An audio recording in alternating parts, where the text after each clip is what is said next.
We then get the build to the next match, which is Adrian Adonis versus Roddy Piper, showing Adonis attacking Piper on an edition of the, I think it's the Flower Shop or the something like that. His interview segment, basically. And then Piper smashing up the set for that particular show. Then Jimmy Hart on Piper's pit, allowing Adonis to attack Piper from behind. And then we saw Adonis spray Piper with something similar to Rick Martel's arrogance cologne, and Piper says he's not about to be embarrassed by losing to a man who wears a dress. This is also positioned as Piper's final match. It's also very rich considering that he's wearing a kilt when he says that. That's very true. That is very true.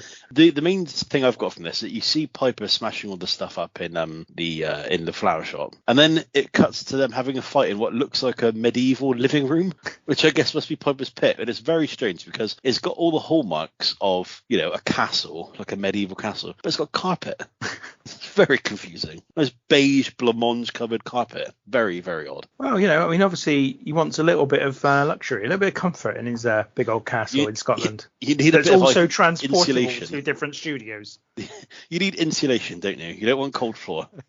So then there's a little interview with Gene Oakland, Adrian Adonis, and Jimmy Hart, which I have no notes for, just so that there's an interview. And then we have the Roddy Piper versus Adrian Adonis match, which is not just positioned as Piper's last match, it's also a hair versus hair contest. The match ends when Beefcake comes down and revives Piper after Piper had been previously kind of apparently knocked out. Piper then applies a sleeper hold and wins the match. Beefcake then shears the head of Adrian Adonis, hence the barber. This is effectively when he became the barber.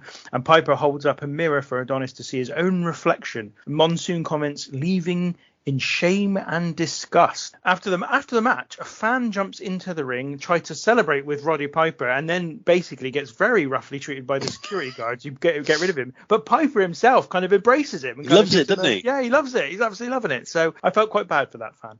So the match in itself, so the crowd have been pretty good throughout this already. The crowd are really into it. The crowd pick up a bit when Piper comes out, and it's this bit where you're like, Jesus, I'm no Piper fan, but my God, what an absolute megastar he is. Absolutely enormous reaction to him. This is quite funny because right at the beginning, Piper starts whipping Adonis, and now Jesse goes, it's a strap match then, is it? Which I thought was quite nice. There's a really impressive turnbuckle flip from Adrian Adonis, the old Ric Flair, Shawn Michaels flip over the turnbuckle, which is great. The crowd are absolutely on fire when Piper hits old Jimmy Hart and Adrian Adonis with a double noggin knocker, and the crowd are just ballistic. Yeah. And then there's a bit where Piper throws Hart into anything involving Jimmy Hart, basically getting his comeuppance, goes absolutely through the roof during this match. It doesn't really have like much of a story, much of a format. It's kind of just a match that kind of happens. But my main thing is that this match seems to be a way to get Beefcake over as a babyface. Yeah, that seems to be the point of this match. There's an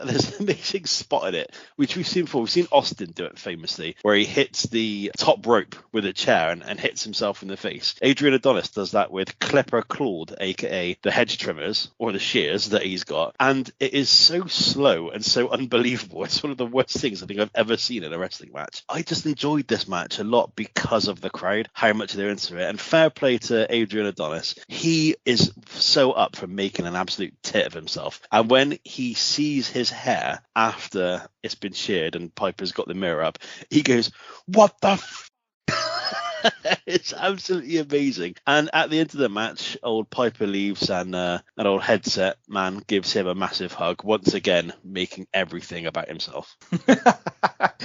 God, someone really hates old Jack Lanza on this. It's brilliant. I think that this is the best match of the show so far up to this point, by quite a way, actually. The crowd are really into it. They do a great job. My MVP of the night is Jimmy Hart, because my goodness, does he have to work over this night.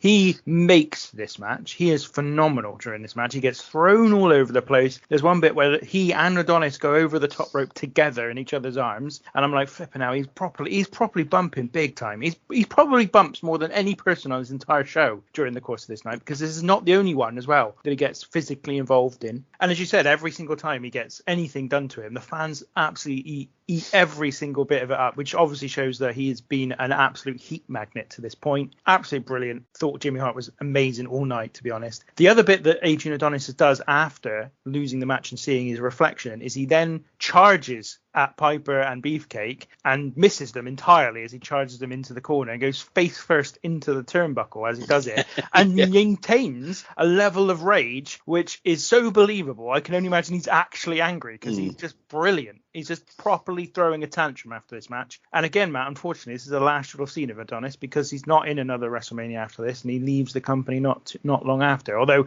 to be honest, you were such a fan of Uncle Elmer versus Adrian Adonis, then it's not really a surprise that you would be so upset. God, that was awful.